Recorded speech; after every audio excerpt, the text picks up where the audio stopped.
El Colegio Mexicano de Ortopedia, en su 75 aniversario, presenta su segundo Congreso Virtual 2021. El doctor Guillermo Claudio Maujo es especialista en cirugía de la mano y reconstructiva de miembro superior, cirujano artroscopista certificado. Miembro de la Asociación Argentina de Cirugía de la Mano y forma parte del staff del Sanatorio Mapasi de la ciudad de Rosario, Argentina. El doctor Maujo hablará sobre fracturas de metacarpianos, conceptos actuales. Antes de comenzar, quiero volver a agradecer a todas las autoridades del Colegio Mexicano de Ortopedia y Traumatología la posibilidad de compartir con ustedes esta discusión, en este caso sobre los conceptos actuales en fracturas de los metacarpianos. Fractura extremadamente frecuente en nuestra práctica diaria. Sabemos que este tipo de fracturas representan entre el 18 al 44%, depende de la serie de las fracturas de la mano, y de las cuales más del 80% corresponden a los metacarpianos de los dedos largos. Por supuesto, el más frecuente es el quinto metacarpiano. La mayoría de ellas estables, simples, aisladas, cerradas. La indicación terapéutica en la bibliografía mundial actual no es uniforme, sigue siendo controvertida y sobre todo muy basada en la experiencia del cirujano, ya que no hay datos fidedignos que demuestren que ningún método de tratamiento es lo suficientemente superior a los demás como para ser recomendado en forma general. Había indicaciones clásicas de tratamiento, pero lo más importante que tenemos que empezar haciendo cuando nos enfrentamos a la fractura del metacarpiano es diferenciar el área con respecto al metacarpiano donde se encuentra, cabeza, cuerpo, base, y allí iremos definiendo cuáles son los criterios de estabilidad o inestabilidad que nos permitan tomar la decisión terapéutica. Conceptos clásicos como 6 milímetros de acortamiento, 40 grados de angulación, algún grado de rotación, hoy están cambiando y ya recordamos que solo 2 milímetros de acortamiento o por cada 2 milímetros de acortamiento que tengamos se va a producir 7 grados de extension lag o de déficit de capacidad del extensor largo para lograr la extensión efectiva justamente por el acortamiento relativo del esqueleto óseo. Y también nos parece muy importante aclarar que todos estos criterios son distintos para el quinto y para el primer metacarpiano, que nosotros consideramos patologías e entidades independientes, diferentes y que deben ser abordadas en otro capítulo.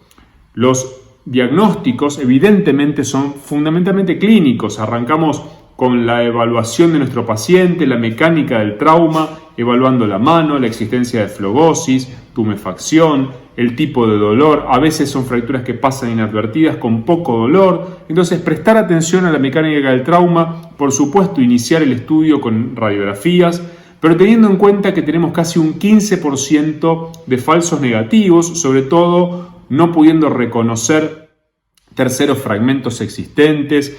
Y además es muy importante aprender a mirar el arco metacarpiano distal, evaluar el ancho de la diáfisis, el ancho de las corticales, la comparación y siempre teniendo por lo menos 3 incidencias de la mano, frente, perfil y oblicua, para poder detectar diferentes fragmentos y grados de desplazamiento. También prestar atención a la articulación carpo-metacarpiana, las relaciones distales.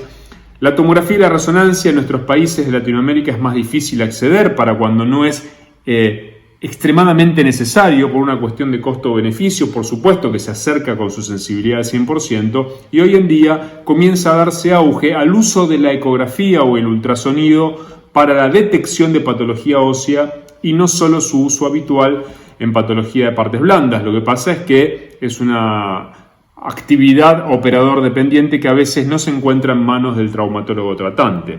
Los metacarpianos, por suerte, son huesos realmente francos, fiables, porque son huesos que están muy fijos son estables porque tienen fijaciones proximales y distales y una gran envoltura muscular intrínseca que le genera un periósteo ancho, que con una gran irrigación, producto de esos músculos, y su consolidación está favorecida por todos estos elementos.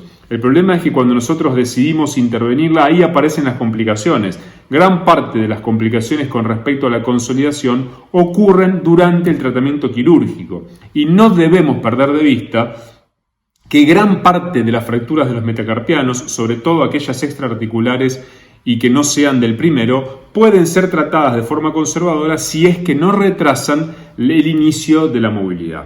Con respecto a la clasificación de estas fracturas, la que se usa es la O, es una clasificación que no brinda consideraciones terapéuticas, pero creemos más importante que ponerle un nombre o un número a una fractura, definir el patrón, definirle la personalidad a la fractura, porque a veces no es lo mismo. Incluso dentro del mismo paciente, diferentes fracturas de metacarpiano pueden tomar distintos tintes dependiendo del patrón que sigue esa fractura. Entonces, creemos que no hay que clasificarlas como si fueran una receta para que ello nos lleve a un tratamiento, sino definir en cada fractura qué tipo de patrón llevan y que eso nos guíe a indicar un menú de tratamiento a la carta.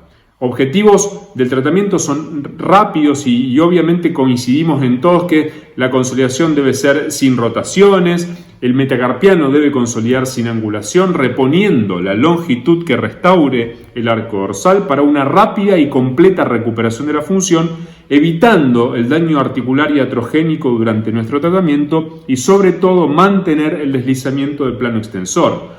Por supuesto que sigue existiendo un espacio para el tratamiento conservador, ya que más del 80% de las fracturas pueden ser tratadas de forma conservadora, pero no debe tolerarse la rotación. La toma de la decisión terapéutica debe ser basada en cuál es el metacarpiano afectado, cómo es el estado de las partes blandas, si la fractura es única, es múltiple, cuál es el nivel dentro del metacarpiano, si existen lesiones asociadas, el tipo de desplazamiento y los factores de inestabilidad que encontramos dentro de la personalidad de la fractura. El universo del tratamiento y los métodos de estabilización sabemos que son key wires, tornillos solos, osteosíntesis con placas y tornillos y por supuesto hoy en día están en boga el tornillo compresivo intramedular. En un mismo paciente pueden existir diferentes indicaciones de técnicas quirúrgicas. Debemos conocerlas y manejarlas a todas, con sus beneficios, con sus complicaciones, con sus tips técnicos para poder elegir dentro de este universo la que esté indicada para cada fractura en particular, ya que no existe una evidencia de que un tratamiento sea mejor que el otro.